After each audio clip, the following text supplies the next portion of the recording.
आहे, त्यामुळे त्यांना शापमुक्त करण्याचा मार्ग सांगावा व मला शिक्षा द्यावी. तेव्हा मांडव्य मुनी सुमतीला म्हणाले, माते, मी शाप दिला आहे, परंतु उस शाप देण्याचे सामर्थ्य माझ्याकडे नाही, त्यामुळे मी तुला याविषयी काहीही मार्गदर्शन करू शकत नाही. सुमतीने आपले संपूर्ण सामर्थ्य एकत्र करून सूर्याला आदेश दिला, जर मी खरोखरीच पतिव्रता स्त्री असेल तर माझ्या आज्ञेशिवाय तू उदयास येणार नाही. तिच्या पातिव्रत्याच्या प्रभावामुळे 100 वर्षेपर्यंत सूर्योदय झालाच नाही. त्यामुळे सर्व जगात अंधार पसरला व सर्व गोष्टी शून्य झाल्या, नष्ट झाल्या. सर्व देवता भयभीत होऊन विचार करू लागल्या, सूर्याचे दर्शन झाले नाही तर? स्वाध्याय व षटकार स्वाहा. सूर्याला अर्ध मिळत नसल्यामुळे सर्व जगत विनाशाकडे चालले आहे. दिवस रात्र नसल्यामुळे महिना ऋतू याचे काहीच आकलन होत नाही. कोणते संवत्सर चालू आहे याचे ज्ञान होत नाही. सूर्यदेवाने पतिव्रतेचे पातिव्रत्य पाहून सूर्योदय केला नाही. त्यामुळे पृथ्वीवर स्नान, दान, अग्निहोत्र काहीच न झाल्यामुळे सर्व प्राणीमात्रांचा नाश होत आहे. होम हवन न झाल्यामुळे देवतांना त्यांचा हवीर भाग मिळाला नाही. त्यामुळे देवता तृप्त न झाल्यामुळे पाऊस पडत नाही.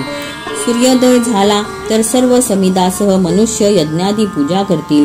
त्या पूजेने संतुष्ट होऊन देवांना त्यांचा हवीर भाग मिळाल्यामुळे आनंदित होऊन ते प्राणीमात्रांवर पाऊस पाडतील.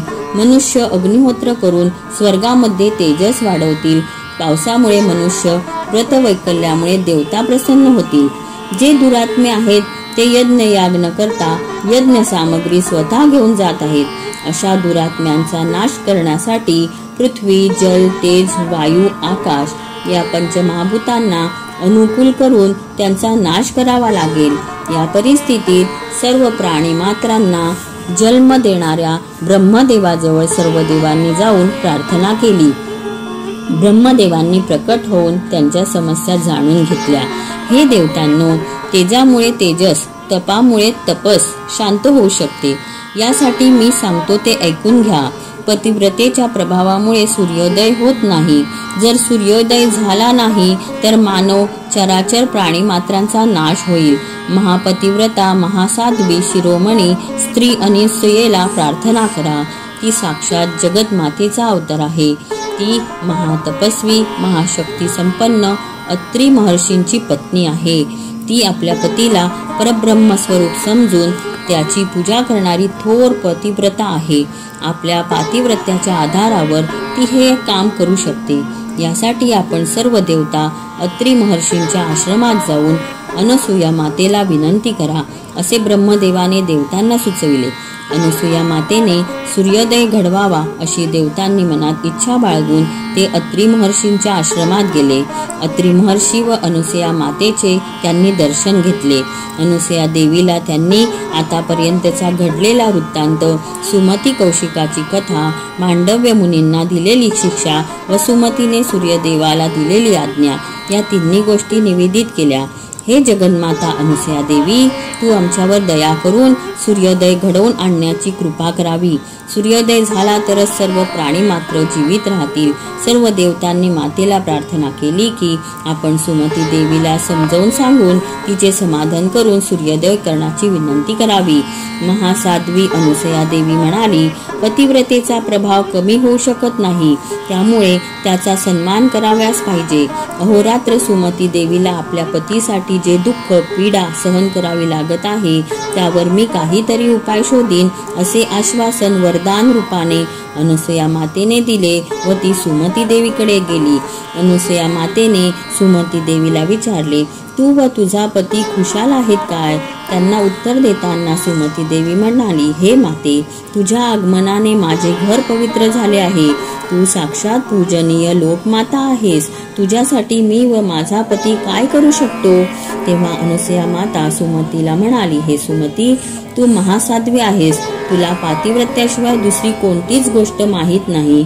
स्त्रीला पती सेवा केल्यामुळे सर्व कर्मफल प्राप्त होते. स्त्रीला आपला पती प्रत्यक्ष देवता स्वरूप आहे. आपल्यासारख्या पतिव्रतेमुळे सर्व प्राणी मात्र सुख शांतीने जीवन व्यतीत करीत आहेत. हे महासाध्वी, तुझ्या आज्ञेमुळे सूर्योदय न झाल्यामुळे, दिवस रात्र होत नसल्यामुळे समस्त यज्ञ याग बंद झाले आहेत. या सर्व प्रश्नांसह इंद्रादी देवता माझ्याकडे आले होते. सुमती देवी अनुसया मातेला म्हणाली, मांडव्य ऋषींनी क्रोधित होऊन माझ्या पतीला शाप दिला. सूर्योदयाच्या वेळेस तुझ्या पतीच्या डोक्याचे 100 तुकडे होतील व त्याला मृत्यू प्राप्त होईल. जर पतीच नसेल तर पत्नीचे जीवन व्यर्थ आहे. माझे पती सूर्योदयानंतरही जीवित राहणार असतील तर सूर्योदय होण्यास माझी काहीच हरकत नाही. अनुसूयेने सुमतीला शाश्वती दिली की तू सूर्यदेवाला पुन्हा उगवण्याचा आदेश दे. जर तुझ्या पतीचा मृत्यू झाला तर मी त्याला जीवनदान देईन. हे ऐकून सुमती सद्गतीत झाली व तिने तसे करण्यास अनुमती दर्शवली. अतिधैर्याने सुमतीने सूर्याला उदय होण्याचे आवाहन केले. सुमतीच्या आज्ञेप्रमाणे सूर्योदय झाला व त्या क्षणी कौशिक मृत झाला. सुमती ते पाहून पतीला मिठी मारून आक्रोश करू लागली. तेव्हा अनुसूया माता म्हणाली, हे मंगल स्वरूपिणी सुमती माते, पतिसेवेमुळे मिळालेले तपोफळ किती प्रभावी आहे ते मी तुला दाखवून देते. जर मी पतिव्रता असेल, रूप, बल, मन, बुद्धी, वाक, माधुर्य या सर्व सद्गुणांनी माझा पती सर्वश्रेष्ठ आहे असे मी मानते. हे खरे असेल तर हा कौशिक ब्राह्मण व्याधीमुक्त होऊन आपल्या पत्नीसह दीर्घायुष्य प्राप्त करेन. माझा पती सर्व देवतांपेक्षा श्रेष्ठ आहे असे मी समजते. या सत्याने प्रेरित होऊन मनोवाक काय कर्माने पती सेवेशिवाय मला दुसरे काहीच ज्ञात नसेल तर हा ब्राह्मण जिवंत होईल. त्याच क्षणी ब्राह्मण कौशिक संपूर्ण रोगमुक्त झाला व दिव्य कांती प्राप्ती होऊन देवपुरुषासारखा दिव्य रूपात जीवित झाला. संपूर्ण घर दिव्य प्रकाशाने भरून गेले. पतिव्रता सुमती खूपच आनंदित झाली. स्वर्गलोकात दुदुंभी वाजू लागली व सर्व देवांनी सुमती व कौशिकावर पुष्पवृष्टी केली. सर्व देवता आनंदित होऊन पतिव्रता शिरोमणी अनुसूया मातेला म्हणाल्या, हे कल्याणकारी माते, आपण देवतांवर अनंत उपकार केले आहेत. हे सुव्रता माता, आपल्यामुळे 100 वर्षानंतर सूर्याचा उदय झाला आहे. आपल्या अनुग्रहामुळे प्राणीमात्रांचा उद्धार झाला. याबद्दल आपण एक वर मागावा. अनुसूया देवी देवतांना म्हणाल्या, हे देवता, तुम्ही माझ्यावर प्रसन्न होऊन मला वरदान करू इच्छिता. जर मला वरदानायोग्य समजत असाल तर ब्रह्मा, विष्णू व महेश्वर माझ्या पुत्र रूपाने अवतारित व्हावेत. मी माझ्या पती समवेत सर्वांचे दुःख दूर करू शकेन असे योग वरदान मला द्यावे. त्यावेळी सर्व देवता अनुसूया मातेला वरदान देतात, हे महासाध्वी, तू जसा वर मागितलास तसा वर तुला जरूर प्राप्त होईल. ब्रह्मा, विष्णू, महेश तुला पुत्र रूपाने प्राप्त होतील.